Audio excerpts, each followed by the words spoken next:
Bismillahirrahmanirrahim. Assalamualaikum warahmatullahi wabarakatuh. Saudara-saudara sekalian, Alhamdulillah hari ini kita bisa berjumpa kembali untuk melanjutkan perkuliahan sejarah kebudayaan Islam. Hari ini adalah perkuliahan ke-10. Adapun pembahasannya adalah tentang kekhalifahan Bani Abbasiyah periode ketiga atau periode terakhir. Ruang lingkupnya atau masa yang kita bahas adalah dari tahun 1055 sampai 1258 ya. 1055 sampai 1258. Nah, baik. Nah, ini saya perlihatkan kembali tentang rentetan atau rangkaian sejarah Islam sampai akhir Abbasiyah ya. Dari 571 sejak kelahiran Nabi Muhammad SAW sampai 1258 masa kehancuran atau keruntuhan Bani Abbasiyah di Baghdad. Jadi ini bisa dilihat ya, bisa melihat Nabi Muhammad SAW lahir 571, ya wafat tahun 632. Kemudian ini yang kuning ini masa Khulafaur Rasyidin yang kira-kira berlangsung 29 tahun dengan 4 orang khalifah. Kemudian Bani Umayyah ya, berlangsung sekitar 89 tahun dari 661 sampai 750. Nah, berikutnya sejarah Islam mencatat tentang kemunculan Bani Abbasiyah ya, yang dimulai dari tahun 750 ya, dan sejarawan membaginya menjadi 3 periode ya, yang kita bahas sekarang. Jadi periode awal, periode tengah, ya, kemudian periode akhir, periode ketiga. Nah, minggu kemarin kita sudah membahas periode yang kedua ini dari tahun 847 sampai 1055. Nah, hari ini kita akan membahas ini ya, yang periode ketiga dari 1055 sampai 1258 sini. Jadi inilah periode yang kita bahas. Dan di sini kalau lebih diperjelas lagi ada 2 tipe pemerintahan Bani Abbasiyah, yaitu satu berada dalam dominasi Turki Saljuk, kemudian yang kedua bebas ya, tanpa pengaruh. Baik. Dan sejarah Islam terus berlanjut ya, setelah Abbasiyah runtuh masih terus berlanjut ke sini. Nanti akan muncul generasi-generasi atau dinasti-dinasti berikutnya ya. Nah, bagaimana periode dari 1055 sampai 1258 ini, bagaimana ciri umumnya ya. Baik, pada 1055 sampai 1157 ini pemerintahan Bani Abbasiyah berada dalam dominasi Turki Saljuk ya. Nanti kita jelaskan siapa ini Turki Saljuk. Nah, sultan-sultan, jadi mereka memakai gelar sultan ya. Sultan-sultan Saljuk itu kedudukannya, ibu kotanya di Roy ya, di kota Roy dan Isfahan. Ini di Persia ya, di Persia. Roy dan Isfahan. Jadi bukan di Baghdad gitu. Baghdad tetap Abbasiyah. Tapi dari ibu kota ini, dari Roy dan Isfahan ini, mereka menguasai kekhalifahan Abbasiyah di Baghdad, mendominasi gitu ya. Hanya tetap khalifah, tetap sebagai khalifah. Nah, kemudian dari tahun 1157 ya, ini tipe yang kedua, 1157 sampai 1258, kurang lebih 64 tahun. Bani Abbasiyah di Baghdad ini tanpa pengaruh, jadi independen gitu. Hanya saja kekuasaan mereka hanya lingkup kota Baghdad ya, hanya kecil, hanya satu kota saja, tapi tetap Bani Abbasiyah gitu. gitu ya. Jadi selama kurang lebih 64 tahun. Nah, terakhir di tahun 1258 Baghdad ini mengalami serbuan yang mematikan dan meluluhlantakan peradaban yang dibangun oleh Bani Abbasiyah ya. Jadi di tahun 1258 ini terjadi penyerbuan tentara Mongol.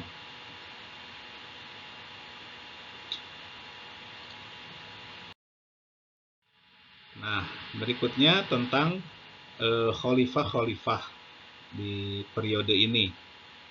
Ya, tentang khalifah-khalifah di periode ini ada 1, 2, 3, 4, 5, 6, 7, 8, 9, 10 ya. Ada 10 orang khalifah ya, di periode ini. Dari mulai Al-Muqtadi, ya, kemudian Al-Mustadir, Ar-Rashid, Al-Muqtafi, Al-Mustarsyid, kemudian Al-Mustati, siapa ya? An-Nasir, Al-Zahir, Al-Muntasir. Ya. Ciri khas, saudara sekalian, ciri khas khalifah-khalifah Bani Abbasiyah itu memakai gelar Al ya.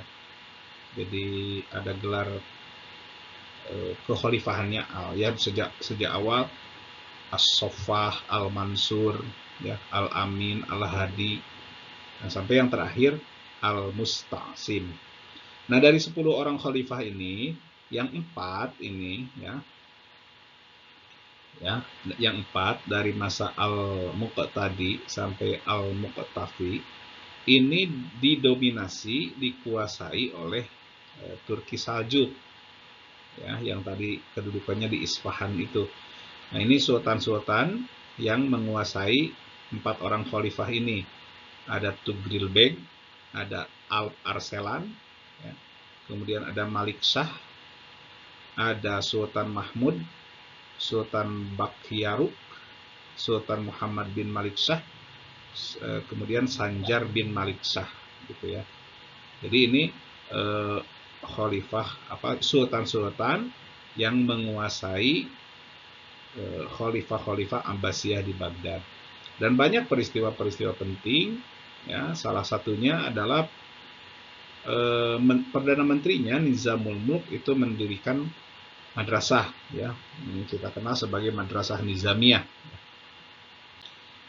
Nah, jadi sultan-sultan Turki Saljuk inilah yang menguasai Baghdad, mendominasi Baghdad, Bani Abbasiyah dari sekitar 1055 sampai 1157 gitu. Nah, sejak khalifah berikutnya ini Khalifah Al-Mustanjid sampai Al-Musta'sim, ini Baghdad ya, kekhalifahan Abbasiyah ini tanpa pengaruh. Tapi mereka hanya menguasai satu kota saja, yaitu kota Baghdad. Dan pada akhirnya di masa Al-Musta'sim inilah terjadi serbuan Mongol. Bahkan Al-Musta'sim sendiri terbunuh ya dalam serbuan bangsa Mongol itu. Nah, sekarang apa sih yang dimaksud dengan dominasi kaum Saljuk? Kaum Saljuk ini adalah sebuah suku ya, suku Turki di Asia Tengah, yaitu sekitar Tamsoksiana, yang leluhurnya bernama Saljuk Ibnu Tukok. Maka dari nama itulah istilah Saljuk ya. Jadi nama orang Saljuk Ibnu Tukok. Nah, mereka itu berkelana, berpetualang gitu. Jadi sejak masa Saljuk ini, nah kemudian semakin kuat berkuasa di beberapa wilayah gitu. Nah, pada akhirnya nanti anak cucu dari Saljuk ini menjadi penguasa-penguasa besar di kawasan Asia Tengah. Nah, termasuk bisa mendominasi Baghdad ya. Kalau Anda baca di buku-buku yang lain, Anda akan menemukan kekaisaran atau imperium Saljuk ya. Karena demikian luas di masa itu ya, tahun 1100 lah, 1100 sampai 1300-an dunia Islam itu dikuasai oleh Turki Saljuk. Nah, kemudian kekuasaan kaum Saljuk atas Baghdad dimulai pada masa Tughril Beg ya, ini yang tadi disampaikan di slide sebelumnya. Tughril Beg pada 1055 berhasil menguasai kekhalifahan Abbasiyah yang sebelumnya ya, di mata kuliah atau di perkuliahan kemarin sebelumnya ini dikuasai oleh Bani Buwaihi. Bani Buwaihi yang 3 orang bersaudara itu yang menguasai kekhalifahan Baghdad. Nah, selama 139 tahun kaum Saljuk mengatur pemerintahan Abbasiyah, termasuk siapa yang berhak menjadi khalifah dan siapa yang disingkirkan. Jadi itu yang dimaksud dominasi itu. Khalifah tetap dari Abbasiyah ya, tapi mereka lah yang menentukan siapa nih dari keluarga Abbas ini yang berhak menjadi khalifah. Dan siapa yang tidak berhak, yang tidak sesuai, mereka singkirkan. Nah, meski demikian, mereka tetap mengakui bahwa, artinya orang Saljuk ini tetap mengakui bahwa mereka tidak berhak atas gelar khalifah. Khalifah itu tetap untuk keluarga Abbas, mereka tidak berhak dengan gelar ini. Karena itu mereka menggunakan gelar sultan ya. Tadi kan ada nama-nama sultannya. Di khalifah tetap Abbasiyah, mereka lah sultannya, dan mereka kemudian mendominasi kekuasaan Abbasiyah. Nah, kira-kira ini saudara sekalian wilayah kekuasaan Saljuk ya. Saljuk di masa tahun 1071 ini daerah-daerah yang terjadi peperangan besar ya, yang ada angkanya itu. Nah ini yang ada bintang ini Isfahan ya, atau Isfahan di sekitar sini lah ya, wilayah ibu kotanya. Nah, Baghdad mungkin sekitar di sinilah Baghdad gitu. Jadi mereka melakukan memerintah kekuasaan yang sedemikian luas ini dari Isfahan, dan Baghdad ini berada dalam naungan kekuasaan mereka. Baghdad. Ya. Nah, berikutnya dalam perkuliahan hari ini kita akan membahas tentang perang salib. Jadi karena di masa inilah perang salib muncul ya, terjadi. Baik, perang salib ini berlangsung dari tahun 1095 sampai 1291. 1095 sampai 1291, ini hampir 200 tahun ya, Kristen Eropa dengan umat Islam di kawasan Asia Tengah, Asia Barat gitu, yang sekarang disebut Timur Tengah ya oleh orang Barat, itu bertempur. Nah, jika Kristen Barat walaupun terdiri dari beberapa kerajaan, mereka itu mampu bersatu untuk melawan umat Islam, tidak demikian dengan dunia Islam di masa itu, saudara sekalian. Mereka terpecah ya, dunia Islam itu terpecah ke dalam beberapa dinasti ya, termasuk seperti tadi kita lihat di slide sebelumnya, wilayah Saljuk itu, Turki Saljuk tidak menguasai Mesir dan Afrika Utara ya, atau termasuk Spanyol. Nah, karena itu ada beda dinasti. Nah, tapi memang dinasti Turki Saljuk ya, penguasa Turki Saljuk adalah salah satu yang terbesar di saat itu, yang mereka ini menguasai Baghdad. Nah, dalam perang salib ini yang 200 tahun ini kira-kira ya para sejarawan mengklasifikasikan ada 5 kali serangan ke wilayah Syria, ke wilayah Syam ya. Jadi secara umum ada 9 kali serangan, 5 kali ke wilayah Syria, 2 kali ke Mesir, 1 kali ke Tunisia, 1 kali ke Konstantinopel. Nah, kalau Syria ini Turki Saljuk. Kalau Mesir Ayyubiyah ya, Ayyubiyah. Tunisia mungkin Aghlabiyah atau ada dinasti lain yang menguasai Tunisia, dan Konstantinopel juga dalam naungan Turki Saljuk.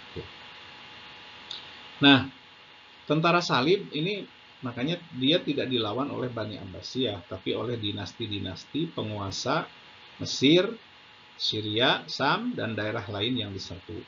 Jadi masing-masing, jika orang Eropa bersatu dalam semangat keagamaan yang sedemikian besar, umat Islam saat itu malah terpecah ke dalam beberapa dinasti, dan masing-masing hanya bertanggung jawab pada daerahnya saja gitu.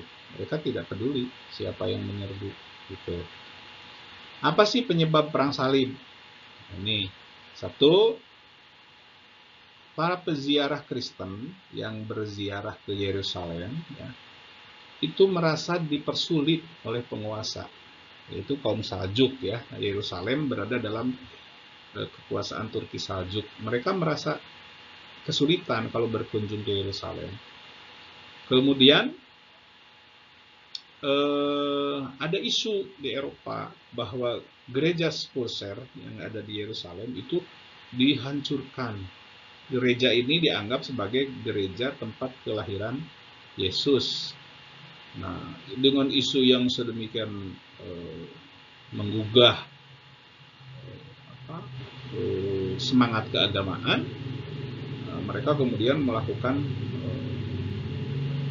penyerbuan ke Mesir dengan komando Paus Urbanus II. Jadi ini yang membakar semangat Kristen Eropa untuk melakukan penyerbuan ke Palestina, ke Yerusalem, ya, untuk merebut kembali Yerusalem, dan berhasil direbut. Kemudian direbut kembali umat Islam, mereka rebut kembali. Jadi memang 200 tahun ini beberapa episode perang ya. Nah, itu tentang perang salib. Nah, ini beberapa saya tampilkan gambaran tentang peta perang salib ya. Ini yang kuning, yang warna kuning ini adalah Kristen Latin ya. Bisa dilihat ada Holy Roman Empire ya, Kekaisaran Romawi, kemudian Kekaisaran Prancis ya. Terus ini termasuk Inggris ya, dari Inggris juga ikut menyerbu, mengirimkan ini, Denmark juga semua bersatu mereka. Kemudian yang hijau ini Kristen Ortodoks ya. Kristen Ortodoks di sekitar Bizantium di sini, Byzantine Empire ya. Di Byzantine Empire. Kemudian yang masih yang Kristen nih, yang strip ini, yang strip kuning hijau. Nah, ini Kristen Armenian Christian ya. Nah, yang putih strip merah ini wilayah Muslim. Jadi wilayah Turki Saljuk ini termasuk salah satu wilayah yang diserbu oleh tentara salib. Ini kita bisa melihat dari peta ini betapa pergerakan Kristen Eropa ya yang sedemikian masif untuk menguasai kembali tanah Yerusalem. Nah, yang terakhir tentang serbuan Mongol ya. Bangsa Mongol ini, saudara sekalian, ini adalah bangsa di sekitar Asia Timur lah ya. Wilayahnya Cina, Tibet, itu daerah-daerah situ. Nah, pada 1258 dipimpin oleh Hulagu Khan ya. Hulagu Khan ini cucunya dari Genghis Khan ya. Tokoh utamanya Mongol ini Genghis Khan. Tapi yang menyerbu Baghdad adalah cucunya ya.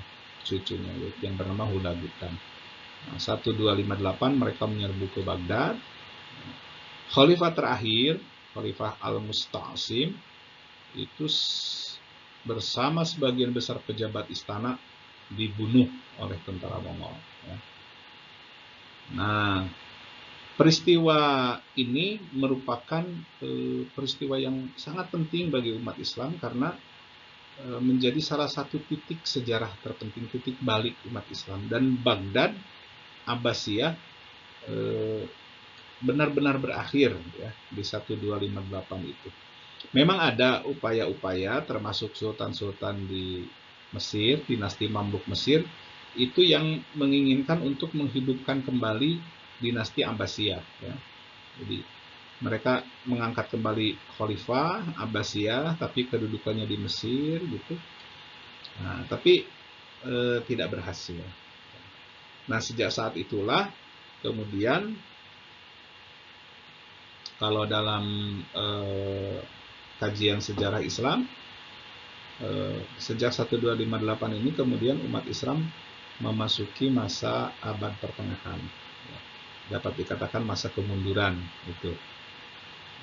Jadi kalau dari masa Nabi sampai masa bangsa Abbasiyah ini yang dihancurkan oleh bangsa Mongol, ini dianggap sebagai masa klasik ya, masa kemajuan Islam. Setelah 1258 ini kemudian Islam mengalami kemunduran.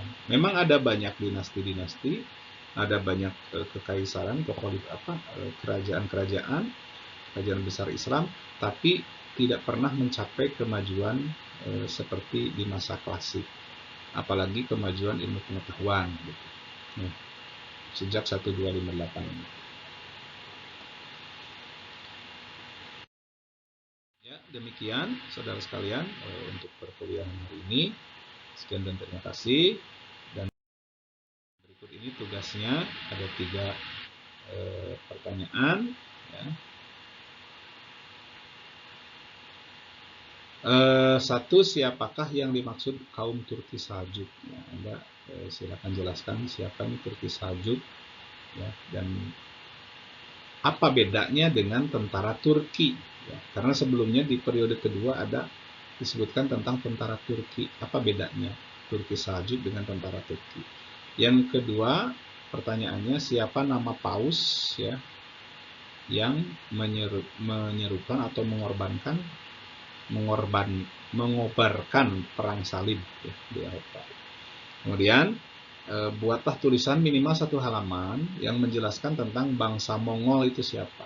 Anda banyak sumber lah ya, silakan tulis, mau tulis tangan mau diketik, siapa sih sebetulnya bangsa Mongol yang menyerbu Baghdad dan menghancurkan kebudayaan Islam yang sudah dibangun oleh Abbasiyah di Baghdad.